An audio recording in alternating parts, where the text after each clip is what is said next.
We're talking to Evolution Energy Minerals Managing Director Phil Hoskins.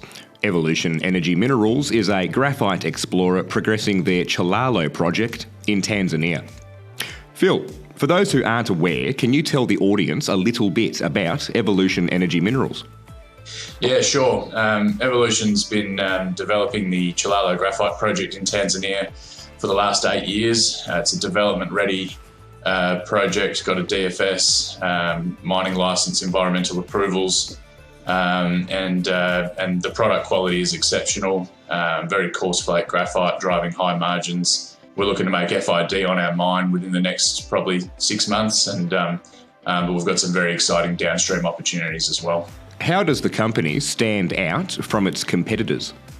Yeah, I think one of the things in graphite that's very important is product quality. Our product quality is exceptional, one of the coarsest flake graphite deposits in the world, but then also determining and testing and qualifying suitability into high value applications. So from fine flake graphite into battery anode materials, and we've tested that.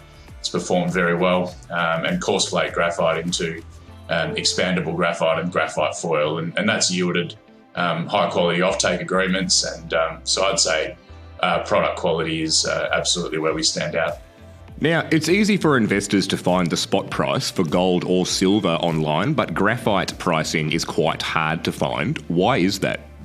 Yeah, I think, I guess it's historically been a niche commodity. There are various groups, fast markets, Wood Mackenzie, Benchmark Mineral Intelligence that do pick up pricing, but it isn't an LME traded commodity.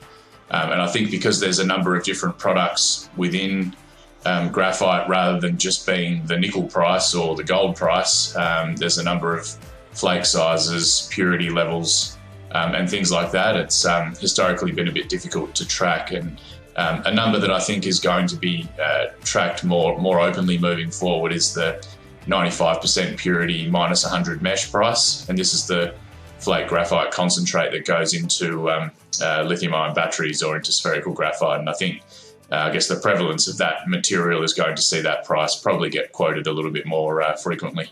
We'll get down to that breakdown in a second, but first I want to ask you, graphite prices have experienced a stellar run in the past 12 months, but now they're starting to take a bit of a breather in recent weeks.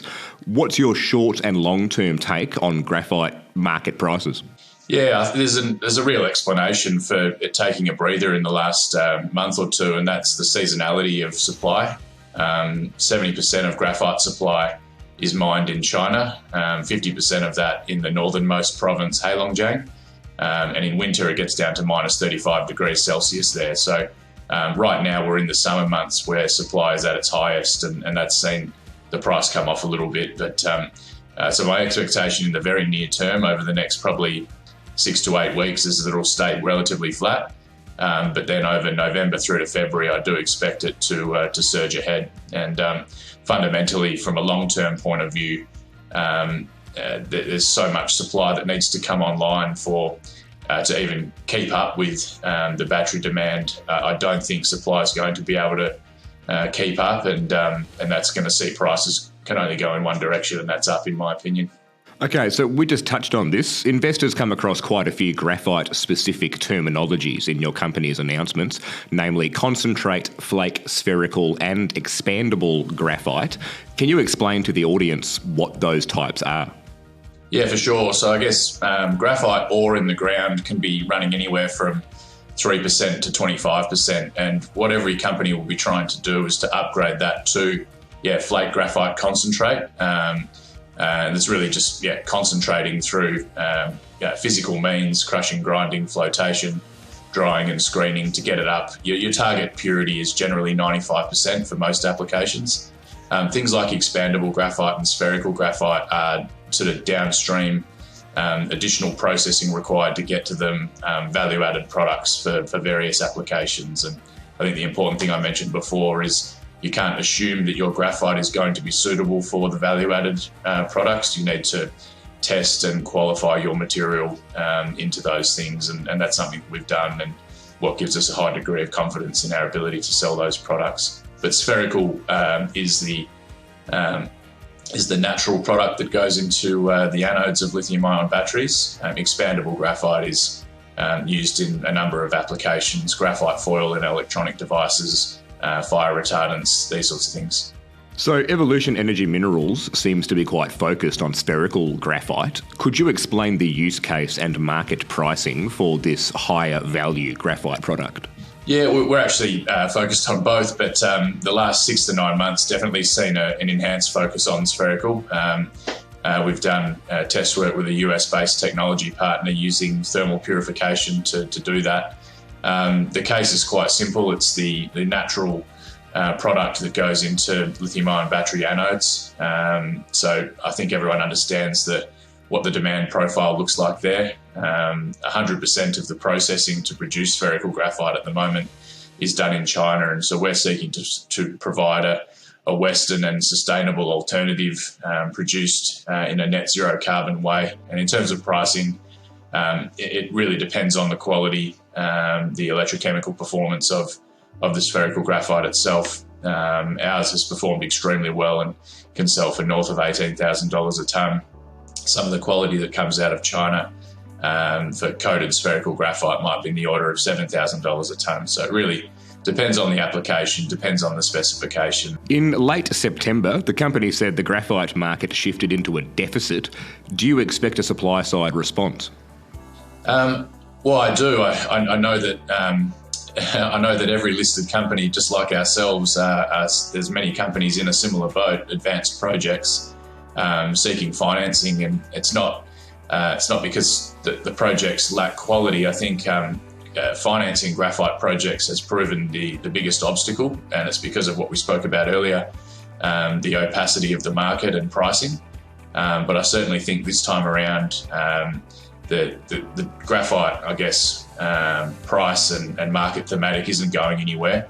I think it was a challenge for many years in Tanzania with the changing regulatory environment there, but we're through all that now, and I'm certain that there'll be new projects built from the army of listed companies that are seeking to develop them. So with that deficit there, does this make things like finding offtake partners and project financing any easier? Well, finding them definitely. Getting an offtake agreement requires, depending on the application, requires a lot of qualification, test work, samples, and these sorts of things. So actually securing it maybe not any easier, but certainly the inbound inquiry from end users has drastically increased over the last 12 to 18 months. Governments are incentivising the critical mineral supply into the US, into Europe. So yeah, the inbound inquiries certainly increased a lot. So Phil, that leads me to, what's on the cards for Evolution Energy Minerals moving forward? Yeah, so the next 6 months are going to be really busy. We're signing our framework agreement with the Tanzanian government, which I guess puts an end to that sort of regulatory uncertainty that some companies have experienced there.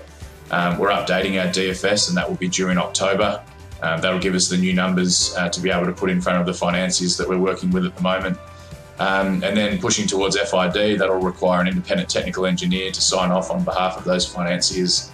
And that's, I guess, everything on the upstream mining side in Tanzania. From a downstream point of view, we're looking to sign a joint venture with our main offtake partner to jointly assess the establishment of a downstream manufacturing facility making graphite foil in expandable graphite. And then we're also looking to do our own test work and feasibility studies on the downstream to produce spherical. And these are all secondary phases to the mine, and big value addition in addition to just selling the concentrate. And that's where you can make a lot of money in graphite.